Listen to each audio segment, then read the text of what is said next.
അമ്മേ, ഇത് നോക്ക്. ഇത് അനന്യയ്ക്ക് വേണ്ടി. And this one is for Ishaan. Nice.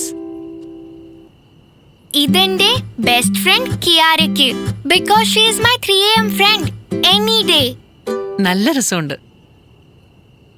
But I think ശരിക്കും ബെസ്റ്റ് ഫ്രണ്ട് രാഹുൽ അല്ലേ? ഞങ്ങൾ കുട്ടിക്കാലം മുതൽ ഫ്രണ്ട്സാ. അത് ശരിയാ. അപ്പോ കാവ്യോ? അവൾ ഇപ്പോഴും എന്റെ പ്രോബ്ലം സോൾവറാ.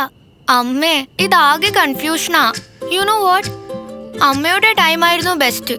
അറ്റ്ലീസ്റ്റ് ഈ friendship day etcetera ഉണ്ടായിരുന്നില്ലല്ലോ.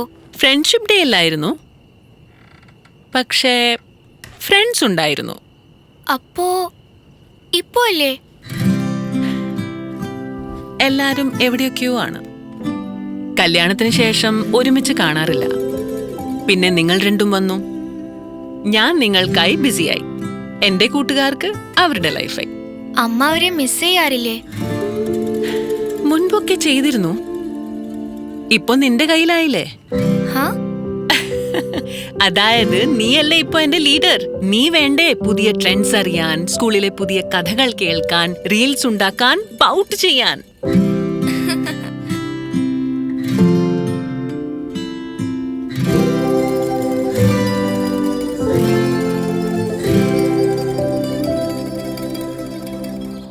Good morning. Good morning. Ready? അപ്പോ ബെസ്റ്റ് ഫ്രണ്ട് ആരാണെന്ന് തീരുമാനിച്ചോ?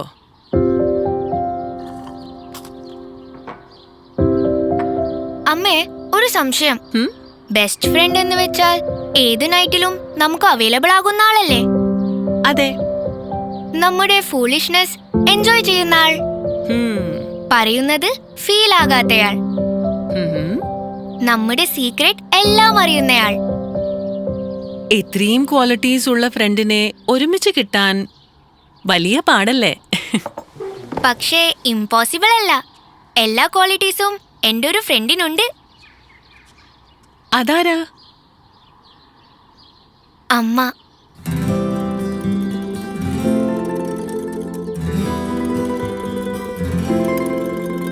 ഞാനറിയാതെ തന്നെ അമ്മ എപ്പോഴും എന്റെ ഫ്രണ്ടായി. വെറും ഫ്രണ്ട് അല്ല, ബെസ്റ്റ് ഫ്രണ്ട്. ആരും അറിയാതെ നിൻ മനസ്സിൻ ചെപ്പിൽ ഐ ലവ് യു. ആരും കൊതിക്കുന്ന പവിഴമുണ്ട്, പവിഴമുണ്ട്. അമ്മയായി മാത്രം എന്നെ കണ്ട നിന്നുള്ളിൽ, അമ്മയായി മാത്രം എന്നെ കണ്ട നിന്നുള്ളിൽ ഒരു പുത്തൻ തുടക്കം ഇന്നുണ്ട്, സൗഹൃദമുണ്ട്.